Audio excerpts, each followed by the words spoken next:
Hi Nat, we're just going through the strengthening things 2 weeks post-op. Not going to be too much difference from before. We'll start with your hamstrings. So up on a bed, arms crossed all the way up and all the way down. Obviously with this one, make sure your knee starts at about 90. Don't push down through your heel, push away. You're pushing down to lift up.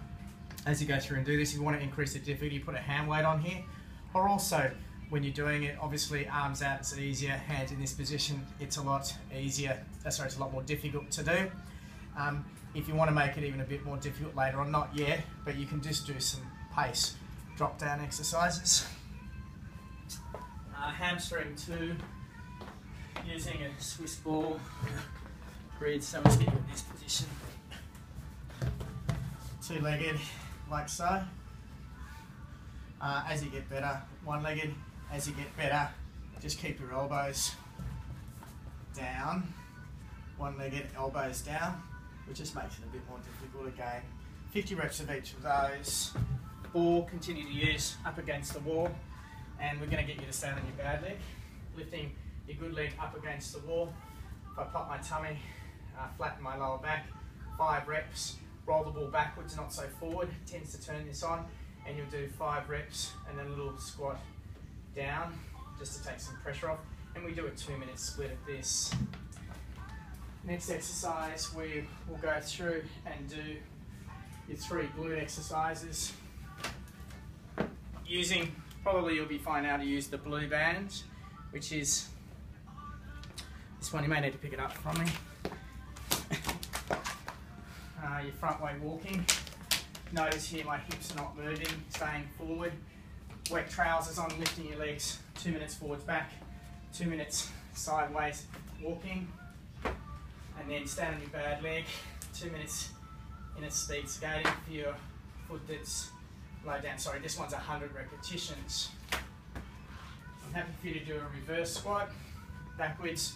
Don't let the knee go forwards in a reverse squat position. Don't let the knee go forward. Obviously when the knee goes forward into a squat position, in a normal squat, the amount of pressure behind the kneecap increases significantly. So the sit down is important, 50 reps. Single leg calf raises, just from halfway, don't go all the way down.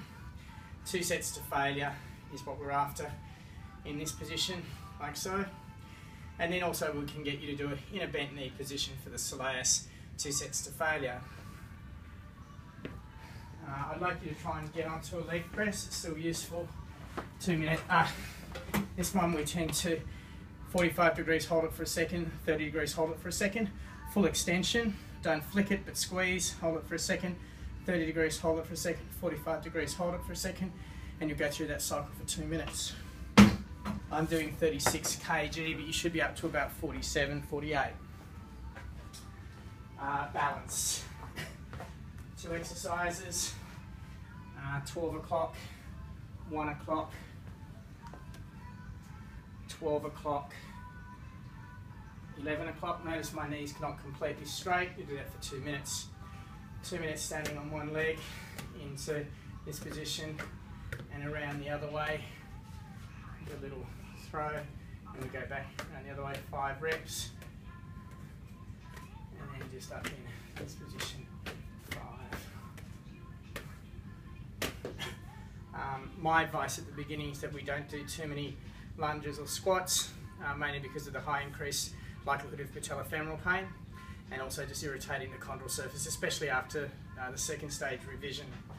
In this program, my advice is that we continue to do this over the first 8-week period, 6 to 8 weeks, rather than, and again, I'm not too happy with too much of the step up and step down. It tends to produce a little bit of an irritation. And then what I'm happy to do in a couple of weeks, so in a week's time, is I'm happy to start doing some hip flexor strengthening into this position. Good control through the core, keeping my back recently arched, fasting just up to 45 degrees, down onto point from a hip flexor strengthening perspective. That's all, thanks.